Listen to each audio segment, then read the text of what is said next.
মঙ্গলবার রাজধানীর একটি হোটেলে 2 দিনব্যাপী ইকোনমিক রিফর্ম সামিট অনুষ্ঠিত হয়। এতে অংশ নেন বিভিন্ন রাজনৈতিক দলের প্রতিনিধি, অর্থনীতিবিদ সহ অনেকে। তারা পলিসি মেক করবে না, তারা শুধু এক্সিকিউট করবে। Politicians has to take control. সামিটে অংশ নিয়ে সিপিডির নির্বাহী পরিচালক ফাহমিদা খাতুন বলেন, দারিদ্র্য ও অসঙ্গতি দূর করতে না পারলে কোনো উন্নয়ন কাজে আসবে না।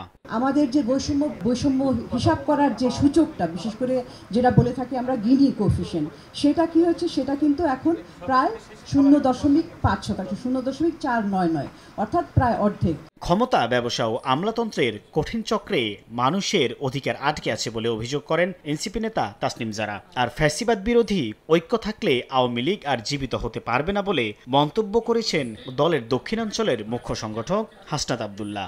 এখানে লোকাল পর্যায়ে মানুষজন তাদের যে পলিসিগুলো তাদের লাইফে এফেক্ট করে, সেই জায়গায় they will have a voice, they will have a say, and they will be able to put opinions on the decisions that affect their lives. Awami League হচ্ছে একটা ডেড চ্যাপ্টার। এখন এটা যেহেতু এটা মরা হাতি, এখন এটাকে অনেক বেশি যে যার মতো করে লাথি দিতে পারে, এটা সহজ, অনেক বেশি সহজ। এটা তো এখন একদম ডেড। তো এটা আসলে আর মেইন স্ট্রিমিং হবে না। তো মেইন স্ট্রিমিং হবে না যদি আমরা একসাথে থাকি।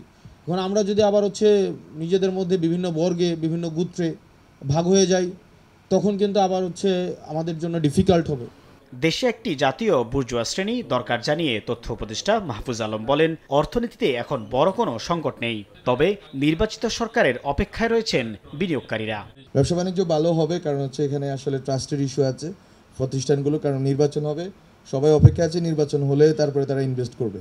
ইট ইজ নট যে এটা হচ্ছে গভর্নমেন্টের বড়সড় ক্রাইসিস, এটা হচ্ছে মূলত হচ্ছে যে পুরো মার্কেটের ট্রাস্ট নাই যে আসলে আমি এখন টাকা ডালবো কিনা।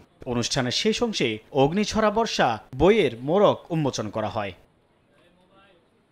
সাইফুল ইসলাম, সময় সংবাদ, ঢাকা।